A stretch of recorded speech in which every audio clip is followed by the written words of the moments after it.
Fermi মুরগি খামারে কেন লাইট জ্বালাবেন? আসসালামু আলাইকুম। ফার্মি বা যে কোনো ডিম পাড়া মুরগির ক্ষেত্রে সর্বোচ্চ উৎপাদনের জন্য প্রতিদিন 14 থেকে 16 ঘন্টা আলো দেওয়া উচিত। প্রাকৃতিক আলো সাধারণত 10 থেকে 12 ঘন্টা পাওয়া যায়। ঋতুভেদে এর পরিবর্তন হয়। অতিরিক্ত কৃত্রিম আলো 2 থেকে 6 ঘন্টা আপনাদের দিতে হবে। কারণ সূর্যের আলো 6টা থেকে নিয়ে বিকাল 6টা পর্যন্ত থাকে। পরবর্তী সময়ে আপনাদেরকে কৃত্রিমভাবে ব্যবস্থা করতে হবে আলোর। আপনারা যারা খাঁচায় পালন করেন তারা একটি লাইট লাগিয়ে নিতে পারেন। একটি লাইট 5 থেকে 10 ওয়াটের হলে ভালো হবে। অল্প পরিমাণ আলোই যথেষ্ট। রাত 10টা পর্যন্ত খাঁচায় পালিত ফার্মি মুরগির খামারে লাইটের ব্যবস্থা করার প্রয়োজনীয়তা ডিম উৎপাদন বাড়ানো। পর্যাপ্ত আলো থাকলে মুরগির শরীরে মেলাটোনিন হরমোন কম উৎপন্ন হয়, যা ডিম উৎপাদন বৃদ্ধিতে সহায়তা করে। খাদ্য গ্রহণ বৃদ্ধি। আলো থাকলে মুরগি বেশি সময় সক্রিয় থাকে এবং বেশি খাবার খায়।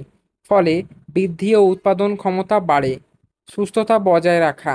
পর্যাপ্ত আলো মুরগির দৃষ্টিশক্তি ও চলাফেরা সহজ করে এবং সচল রাখতে সাহায্য করে, যা স্বাস্থ্য ভালো রাখে। আচরণ নিয়ন্ত্রণ। আলোর অভাবে মুরগি ঘুমিয়ে পড়ে বা অলস হয়ে যায়, যা আচরণগত সমস্যা তৈরি করতে পারে। উৎপাদন নির্ধারণ সময়ের জন্য মধ্যে রাখা। কৃত্রিম আলো ব্যবহার। আলো অন্ধকারে সময় নিয়ন্ত্রণ করা যায়, যা উৎপাদন পরিকল্পনা অনুযায়ী বজায় রাখা সহজ করে। এভাবে রাত 10টা পর্যন্ত লাইটের ব্যবস্থা করলে 1 মাসে একটি মুরগি 25 থেকে 30টা ডিম দেওয়ার সম্ভাবনা বৃদ্ধি পায়।